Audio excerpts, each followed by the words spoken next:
नमस्कार, welcome back to Nikita Genix CAD series. So last व्हिडिओमध्ये आपण फ्लेंच मॉडेलचा डिझाईन बघितला होता. तो आज तोच मॉडेल आपण फक्त रिव्हॉल्व कमांड यूज करून क्रिएट करणार आहोत. So let's start. फर्स्ट आपण स्केच सिलेक्ट करणार आहोत आणि फ्रंट प्लेनमध्ये आपल्याला स्केच काढायचा आहे. Select the front plane and okay. तर रिव्हॉल्व कमांडवर मी एक व्हिडिओ ऑलरेडी पोस्ट केला आहे. तुम्ही जर तो बघितला नसेल तर प्रोफाईल नक्की चेक करा. तो आपल्याला माहिती आहे रिव्हॉल्व कमांडसाठी एक सेंटर लाईन काढायची आणि वन साइड फक्त आपल्याला हाफ प्रोफाईल क्रिएट करायचा असतो. तो आपण स्टार्ट करूया. First select the line. तो मी एक लाईन ड्रॉ करून घेते. आपल्याला रेफरन्ससाठी ऑफकोर्स लाईन लागते त्यामुळे. आता आपण इथे इमेज इथे तुम्ही इमेजमध्ये बघू शकता जो डायमीटर आहे तो 55 mm चा आहे.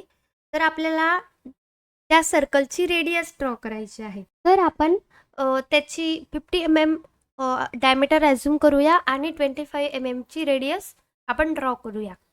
इथे मी लाईन टूल सिलेक्ट करते आणि या लाईनवर एक पॉईंट प्लेस करायचा आणि 25 mm ची आपल्याला रेडियस एक लाईन काढून घ्यायची आहे, म्हणजे ती आपली रेडियस असणार आहे.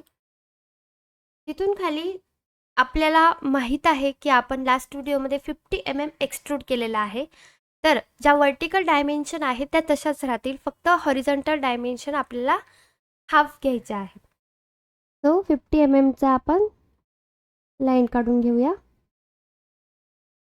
इथून आपल्याला 25 डिस्टन्स कवर करायचा आहे. 25 mm म्हणजे खालचा बेस जो आहे तो आपला 100 mm चा होता, तर त्याची रेडियस येणार आहे 50 mm. ऑलरेडी आपण वरच्या सिलेंडरची रेडियस काढली आहे. आपल्याला फक्त उरलेला पोर्शन काढायचा आहे. 25 mm. लास्ट व्हिडिओमध्ये आपण 20 mm खालचा बेस एक्सट्रूड केला होता. मी इथे तेच केलं आहे आणि जी वर्टिकल लाईन आपण ॲज अ रेफरन्स म्हणून घेतली आहे तिला जॉईंट करायचं आहे. आता आपला स्केच पूर्णपणे कंप्लीट आहे. फिनिश स्केच करा.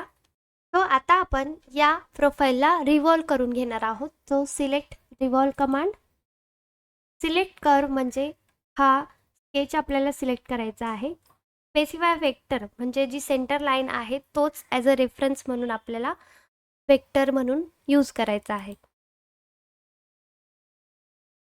अप्लाय म्हणजे मी सेंटर लाईनमध्ये क्लिक केलं आणि प्रोफाईल रिव्हॉल्व झाला.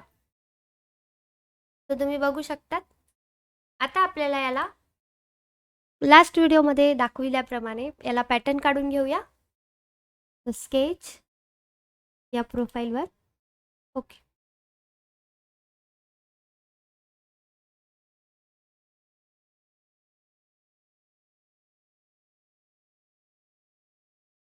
आपण बघू शकतात पॅटर्न कमांडचा यूज करून मी हे सर्कल ड्रॉ करून घेतले. आता आपल्याला याला एक्सट्रूड करायचं आहे, पण रिव्हर्स डायरेक्शनमध्ये. अप्लाय. द होल क्रिएट झाले. आता फक्त एकच सेल कमांडचा यूज करा. प्रोफाईल सिलेक्ट करा, थिकनेस अप्लाय करा आणि ओके. या ठिकाणी आपला प्रोफाईल कंप्लीट झाला आहे. कोणती मेथड इझी वाटली, एक्सट्रूड कमांड की रिव्हॉल्व कमांड, हे मला कमेंट बॉक्समध्ये नक्की सांगा.